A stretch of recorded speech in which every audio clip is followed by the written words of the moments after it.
Uy. Uy. Uy. What is it? Why?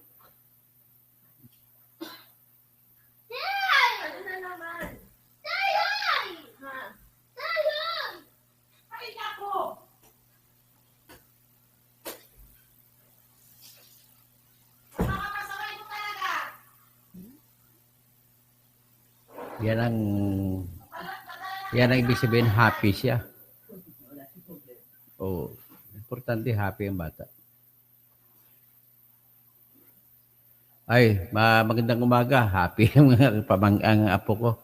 So anyway, ngayon po mabuhay po si Crispin Rivera, no? Mayap-abak, si All Walks of Life. Magandang umaga, no? Ang mga kapsat ko, ano bang magandang umaga sa Ilocano? Mayapal daw, tama ba?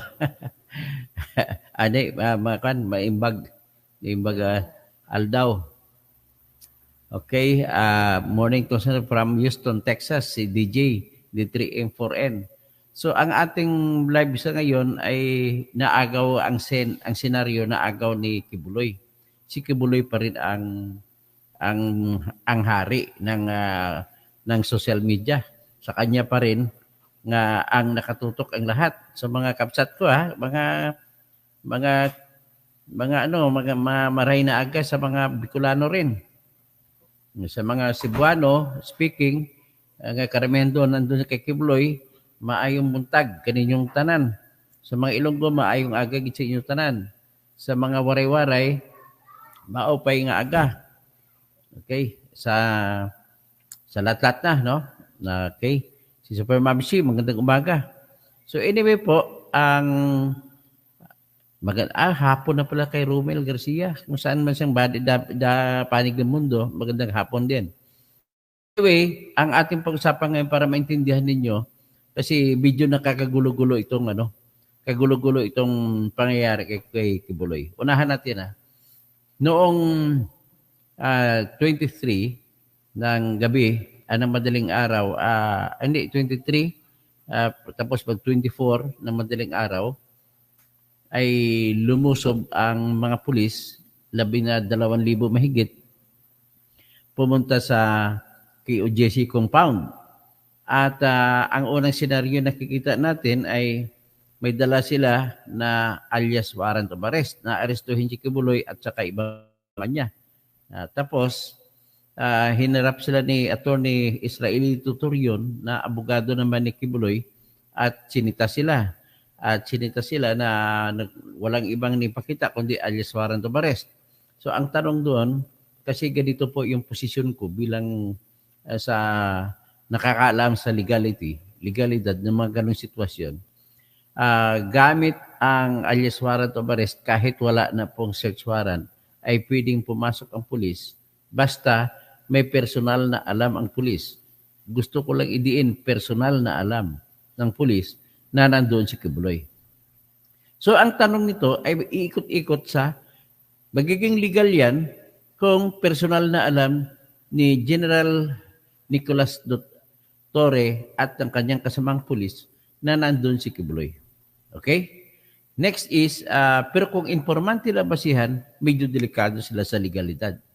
Pero nevertheless, nakita ko yung aking kababaan, parang junior na kababata sa Coronadal, na si General Nicolas Torre, na sinusugal niyang kanyang karera dito, it's make or break, ika nga sa English. Kung mahuli niya, okay lang, tutuwa siya, kahit na sabihin natin ay illegal ang kanyang pagpasok, okay lang para sa bayan, parang gano'n na nangyayari. Pero nakikita ko po na mukhang may basihan din, kasi although hindi lang nila pinapaalam sa publiko kung ano talaga ang basihan nila. Pero lumalabas na sa aking pagtugba-tugba, nakikita ko na ang isa sa mga kausap ng pulis ay si Arlene Stone. Si Arlene Stone po isang biktima ni Kibuloy na nakakaalam doon kung anong sa loob sa ilalim ng Jose Maria College. Nasa ilalim din daw yan ng Kingdom. Na ang sabi sa kanila ni Arlene Stone na alam ko rin dahil binabanggit din ni Arlene Stone sa kanyang kanyang live, ay ang layout na yan sa ilalim, may basement sa ilalim, may sa unang andana ay meron andun si Kibuloy, mga kama niya, nakikita po sa ilalim, meron pa. Yung dati, hindi niya na akalain na binago ang layout nung ang sabi ni Arlene Stone na nung nagkaroon na siya ng warrant of arrest galing sa Amerika, sa California, ay pinabago ni Kibuloy ang layout para may mas ilalim pa. So, ganun po nangyari. Kaya, mukhang ang impormasyon na ibigay sa police ay yung lumang impormasyon, lumang layout ng basement. At ngayon, ang official word galing kay General Torre at saka kay General Marbil ay tukoy na nila, gamit o device kung tawagin sa English, na kung saan kahit na 8 feet, no, may na-detect sila na 8 feet ang kapal, ang mas matangkad pa sa isang tao. May na-detect sila ng mga hininga, 8 tao. So sa 8 tao na yon, binabanggit ni Arlene Stone, mukhang tugma sa lahat ng impormasyon na binabanggit ni Arlene Stone. Ang isa doon, si Stephanie, yun yung parang asawa ni Kibuloy. So yun ang pang-8, hindi yun kasama sa kaso. So anyway, yung lahat binanggit ni Arlene Stone. So pwede nating banggitin kung sino-sino yun, pero hindi na importante yun. Importante, natukoy na, naniniwala ako sa sinasabi ni General Torre at General Marbil, natukoy na ang problema na lang nila saan sila dadaan, hindi nila alam. Yung very obvious naman na yung dating impormasyon na binigay sa kanila ni Arlene Stone ay hindi na nagbago ng layout. What is important is, naniwala naman ako sa kanila nandun yun. Kaya, gaya pala ganun katapang pumasok si General Nicolas Torre na isinusugal niya ang kanyang karera bilang general, ay siya, sigurado siya, parang pwede mo sabihin may personal siya na alam, nandun na si Kibuloy. Okay. Nais ko lang idiin ulit to, ang pribadong lugar, kahit may warrant of arrest ka, ay hindi pwedeng pasukin ng pulis, ng NBI, o ng PDEA. Basta, walang personal na alam ang pulis, PDEA, o NBI na ang kanyang subject matter na arestuhin dahil may warrant of arrest ay nandoon sa loob ng pribadong lugar. So, it is the only exception aside from yung papayag ang may-ari ng bahay na papasok siya. So, yan lang po ang maliban sa kung meron na siyang search warrant. Ang search warrant naman, nakapundasyon lamang sa probable cause. Ibig sabihin, mas mababang uri ng ebidensya ang search warrant na ibibigay ng korte. Ibig sabihin lang doon ay, pag sinabi mo sa korte, ako po, sobrang paniniwala ko na doon sa loob si Kibuloy. So magbibigay ang korte ng search warrant base sa testigo o sisain ng judge ang testigo. So para malalaman kung may probability ba na nandun nga, mataas ang probability na nandun nga si Kibuloy, saka palang magbibigay ng warrant of arrest at search warrant. Pero sa sitwasyong ito, alam ko na problema ang mga tao, ang mga pulis, kung paano habulin si Kibuloy. Sobrang dulas. No? Mas madulas pa siya kay Bantag, mas madulas pa kay Tebes. So anyway, mas madulas pa siya kay Alice Go. So anyway, ang ginagawa, ngayon, sinasandalan, alam ko yung ang aking kababata, junior na kababata si General Torre, ay nananalig siya ng buong buo sa kanyang isip na nandun at nandoon si Kibuloy. At base sa kanyang personal na kaalaman, sigurado ako na gumawa siya ng surveillance. Sigurado po ako bilang isang pulis kasi matinik sa IT. Magaling sa drone, sa IT technology si General Torre. Natandaan mo ba nung siya ay hepe ng Quezon City? Siya lamang ang kauna-unahang naging hepe ng pulis kahit saang lungsod, saang probinsya na gumagamit ng drone patrol. Siya lamang po gumawa. Dahil sa drone patrol niya sa Quezon City nung siya ay hepe ng pulis sa Quezon City, ay marami siyang nagsisuicide. Yung mga nagsisuicide na, magpapakamatay, umakit sa bubong para tumalon, yun, nasisave nila yun dahil sa drone patrol. So, ganun po kagaling sa IT si General Torre. Maliban sa katotohanan na honor roll din yan yung graduate sa Coronadal National Comprehensive High School. Produkto yan ng public school, kagaya ko. So anyway, nag-PNPA siya. Nung gumraduate sa PNPA, scholar siya sa PNPA. Kaya po siya ang 1993 graduate siya. So anyway, ang aking pananalig sa kanya ngayon is having known his family, he came from a family who is not illustrious in terms of wealth, but illustrious in terms of morality. Kasi ang tatay niyan ay nagbuwis ng buhay nung sa panahon ng laban ng gera sa Mindanao. Natandaan nyo yung gera ng panahon ni Miswari? Yan ang tatay niya, PC officer ang tatay niya noon at namatay doon sa gera-gera. Okay. So anyway, hindi naman ako nag-iisip na si General Torre ay magbibitbit ng galit yun sa kanyang dibdib dahil sa ang kanyang tatay ay pinatay. So anyway, ang sitwasyon sa ngayon na mukha meron nga kasi sigurado ako naman hindi naman magsasabi ng kasinungalingan ang mga pulis nung sinabi nila na detect na nila. So kung saan man nanggaling yung gamit na yon, sigurado ako pinrovide yun ng mga Amerikano. Okay? So ngayon, kung gano'n, it's a matter of time na mahuhuli na nito si Kibuloy. Siguro, hanapin na lang kung saan ang daanan papunta doon sa ilalim. So with that, masasabi ko na yari na talaga si Kibuloy nito. It's a matter of time. It's a matter of time. Pwede natin bukas siguro, makalawa ay makukuha na. So ngayon, ang isa pa, bago ko itatapusin itong vlog na ito, nais kong ipakita papakita ko lang kung ano yung nangyari dito sa mga kabataan, no?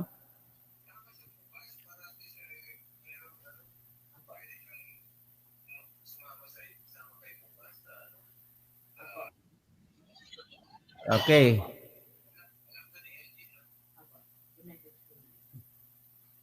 Sige, sasama ko bukas.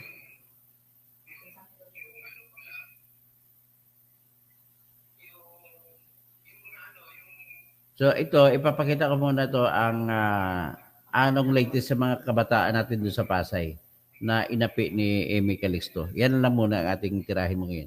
At least, napakita ko sa inyo na ang latest ngayon ay tukoy na 8 tao, hininga ng 8 tao ay na-detect na.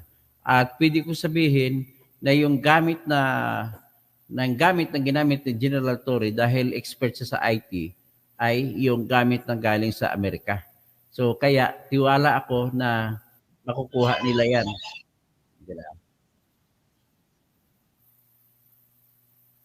So kung makuha nila yan, ay si Kibuloy, actually, malaking dagok na mawawala sa atin. Bakit mo ito? Teka muna, ha? Invite versus vigilant. Hindi yan. May ipapalabas ako na kung ano nung kumusta ng mga kabataan ngayon sa Pasay. At ang aking kwan lang yan ay nakita ko na si Amy Calixto ay gumagawa ng hakbang na kontra sa aming pinaglalaban. At nagtawag siya ng mga ibang bata ng Pasay at tinawag siya nanay. Parang gano'n. Anong klase ito? Imbes na tulungan mo yung mga tao dyan, gumawa ka pa ng gimmick, Mayura.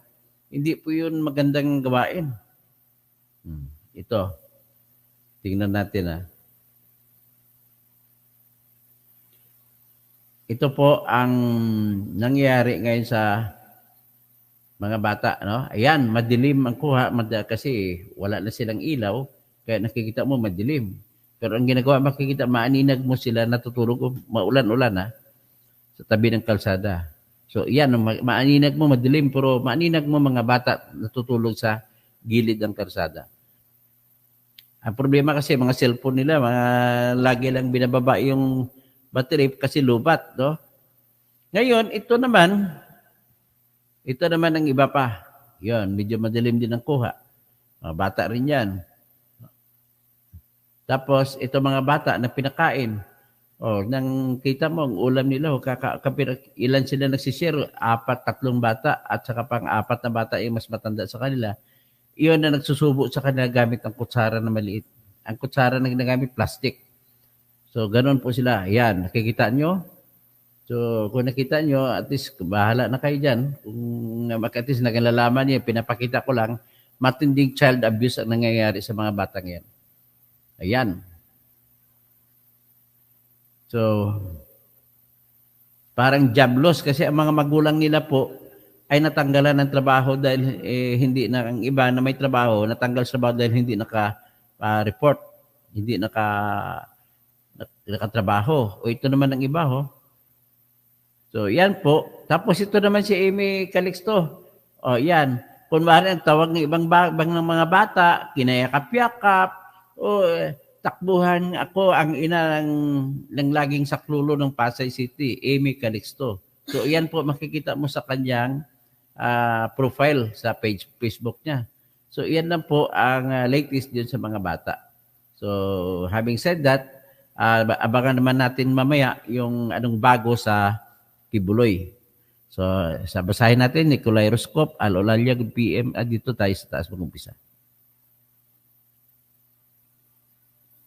Si Fermi Vlog TV, Crispin Rivera, All Walks of Life, sa DJD3 M4N, tapos Sunny Day, Super Mamsi, Sunny's Vlog, tapos Dante Lim, tapos si Romel Garcia, Christopher Narumbaba, magandang umaga, Doc, Toto, Por Senador, Eastern Samar.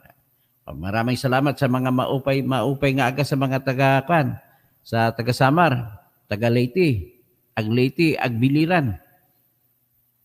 So, Gino Theodore Biar, Diyos na Maray na Aldaw, Attorney Engineer, Diyos na Maray na Aldaw sa mga Bicolano. Tapos sa mga piniritong sudan, ay iba, Ilonggo ito Mayong aga sa tanan nga Ilonggo. Kag mayad nga aga sa tanan nga Karaya. So si Dindo na Elga, Mora Jerry Moros. Good morning. Randy Milian, Alolalya, Sunny Day. Rudy Milian, saludo po ako kay General Torre, yung dedication niya sa paghuli kay Kibuloy. Saludo rin ako sa lahat ng mga kapulisan. So, nagkaroon pa ng rally nito kagabi, no? At least, natutuwa naman ako at may basihan pala talaga yung aking kababata. Si Ray Asistio, tapos Tulugan Kubunyog dito sa Caloocan. Salamat po, Ray. Desmond Laksamana, hello, Super Mamsi. James Daos, magandang araw, Dr. Engineer Kausing. The People's Senator, ibubuto ka. Salamat po. Randy Milian, alamin yung engineer, sigurado may kopya yan sa plano. Attorney, sigurado ko, hindi lang binubroadcast. Victoria Mapalo, Engineer Kausing, Attorney, kayo alam na dapat ka lamang maibigay ang hustisya sa kanya mga pagkasala. Arlene Ralios, Kiko Maan, Pastora Ilya, Kiko Maan, sino pa? Ronnie Tan, Emily Susan Romero, John Patrick de Mesa, good day, Attorney, maganda dyan, gumamit ng heat signature device para balukit. Meron na silang gamit. Alam ko, IT expert yan si General Torre na nag-surrender na lang sana si Kibuloy. Sabi ng kapatid ko, si San Fran, na si Marianita Junet, Arlene Ralios, tapos si Desmond Laksamana, troll ako. O yung shoutout din sa daddy ko. Alam ko nakikinig si daddy ko. Jan Hineta, panawagan sa mga politicians natin, Bato, Ruben, Sara, Basti, Digong, kung mahal nyo talagang Pilipino, dapat isuko nila si Kibuloy, kumbinsin na nila. Johancho Gumapilix, na walang kita nakita ng comment, pero sana ikaw na yung senador kay Ruben. Maraming salamat po, Mr. Gumapilix. Actually, may mga client ako dati ng mga Gumapilix, no, sa Bulacan. Atat Monterde, dapat kung bawal pasukin, patulungin. Actually, meron na silang basihan. Randy Milian, Attorney, kailangan si NBA Director ng sharpshooter. Hindi na kailangan sharpshooter ito. Actually, sharpshooter din yan hindi lang nag-iabang, si General Torre, sharpshooter din yan. Good afternoon, Attorney Engineer Toto Housing, Francisco Belicer, wag tigilan na di mahuli, mga wanted, Rexy Palig, troll ako, Tiger Lily, Al-Olalia, Super Mamsi, Nicolay Roscoff, good day, Attorney, dahil sa tulong assist by FBI, at sa totoo lang may tulong ng FBI ito. Oppenheimer, Alolalia, Ilmor Tibor, Irma, Romel Bengson, Braxi, Alolalia, sino pa? Nicolay Roscop, Adati, Ilmer Tibor, sino pa? Fanny Beer, sino ba? Braxi, si Michael Alfon, Castor Norumbaba, sino pa? Si Gloria Babula, Cassandra Daisy, Dennis Das, Ray Camcom, Nicolay Roscop, Jamail Ali, si Dilaw, Jesse Dilaw pala, sino pa? Oppenheimer, Calixto Thomas, member ko, salamat. Almost Sublime, pag-member kayo sa channel ko para makatulong sa akin. Cynthia Daos, Raul Rubin, shout out sa California. Okay. Mary Ellen Mendoza, Randy Millan, sino pa? Si Victoriano Dalit, Dennis Das, McCoy, ba't ka atat na atat? Siyempre, mahuli na si Kibuloy, di atat-atat kami. Nasaan yung mga binoto ng mga Kibuloy supporters? Okay, Alolalia, magandang umaga po sa lahat, no? Diyan na lang tayo ngayon at mamaya magbablog naman ako pag may mga pangyayari.